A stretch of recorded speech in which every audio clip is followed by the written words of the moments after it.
Deep in the heart of Bavaria, about 70 kilometers north of Munich, stood a small, isolated farm called Hinterkaifeck, surrounded by fields, forests, and silence. To anyone passing by, it looked ordinary, peaceful even. But on the cold night of March 31st, 1922, this lonely farmhouse became the stage for one of the most haunting and mysterious crimes in German history. 6 people were murdered, an entire family wiped out. And more than a century later, no one truly knows who or what was behind it. Months before the murders, strange things began to happen around the Gruber farm. The maid who worked there quit, claiming she heard footsteps in the attic. She said the house was haunted, that she felt watched, and when she left, she warned, something evil lives there. Andreas Gruber, the head of the family, dismissed the idea, but soon after, he too began to notice unusual things. One day, he found a newspaper in the yard, a publication from a distant town. No one in the area subscribed to it. No one had been there to deliver it. Days later, he discovered footprints in the snow leading from the forest, straight to his machine room. But there were no footprints leaving the farm. He searched the entire property. Nothing. And yet, that night, they heard footsteps in the attic again. The keys to the house started to disappear. Doors were left open. And something, or someone, was clearly living above them. Gruber told his neighbors about it, but he refused to call the police. He believed he could handle it himself. He was wrong. On March 31st, 1922, a new maid named Maria Baumgartner arrived at Hinterkaifeck. It was her first day on the job. Her sister accompanied her to the farm, stayed for a short while, and then left, unknowingly becoming the last person to ever see the family alive. That evening, something drew the family members one by one to the barn. We don't know what. Perhaps a noise, perhaps the same footsteps that had haunted them for months. And there, in the darkness of the barn, they were struck down, one after another, with a heavy farming tool, a mattock. Andreas Gruber, his wife, Cecilia, their daughter, Victoria Gabriel, and little 7-year-old Cecilia, each killed by brutal blows to the head. Inside the house, the killer murdered the maid Maria in her room. Then, 2-year-old Joseph, still sleeping in his crib. The farm fell silent. For 4 days, no one came. No one suspected a thing. The animals were fed. Smoke rose from the chimney. Meals were cooked and eaten. Someone was living in the house, among the dead. Neighbors later said they saw the smoke and assumed everything was fine. But inside Hinterkaifeck lay 6 lifeless bodies, and a killer who seemed in no rush to leave. On April 4th, a mechanic named Albert Hoffner arrived at the farm to repair a machine. He waited for someone to come out, but no one did. He heard the cows mooing, the dog barking. He worked for over 4 hours, and still not a single person appeared. Later that day, concerned neighbors decided to check for themselves. When they entered the barn, they stopped dead in their tracks.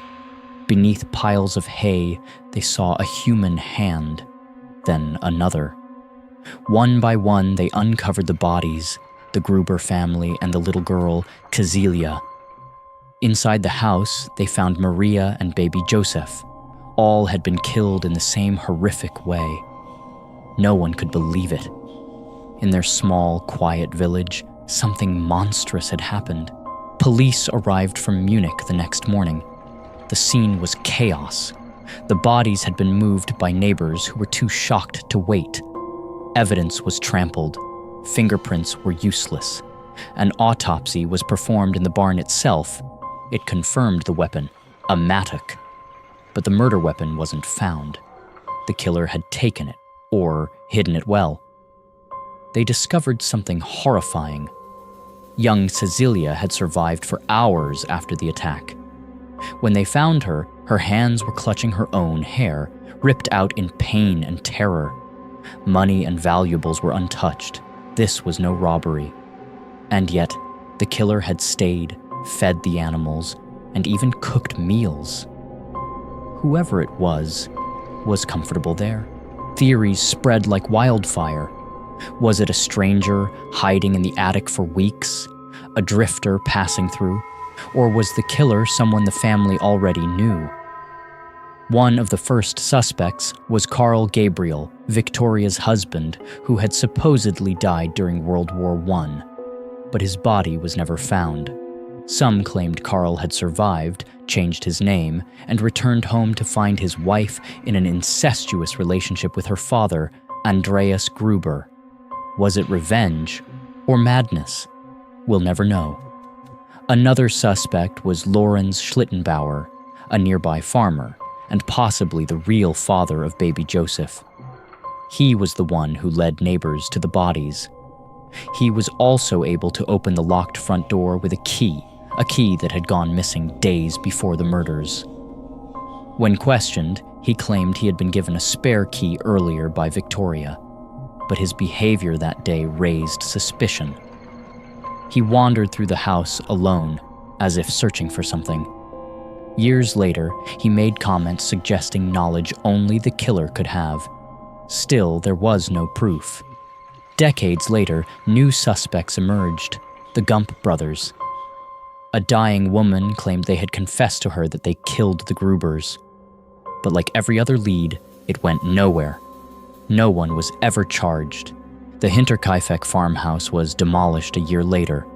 The ground where it once stood is now an open field, silent, empty, forgotten by time. But the story lives on. Locals still say they hear strange sounds in the night. Some claim to have seen lights flickering where the barn once stood. And the mystery remains one of the darkest chapters in German history. More than 100 suspects were questioned, dozens of theories proposed, and yet, no answer ever came. 6 lives taken.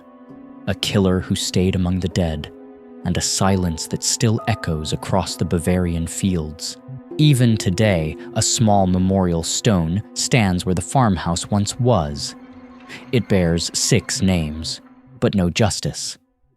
The wind still whispers across the empty land, asking the same question it's asked for over a century. Who murdered the family of Hinterkaifeck?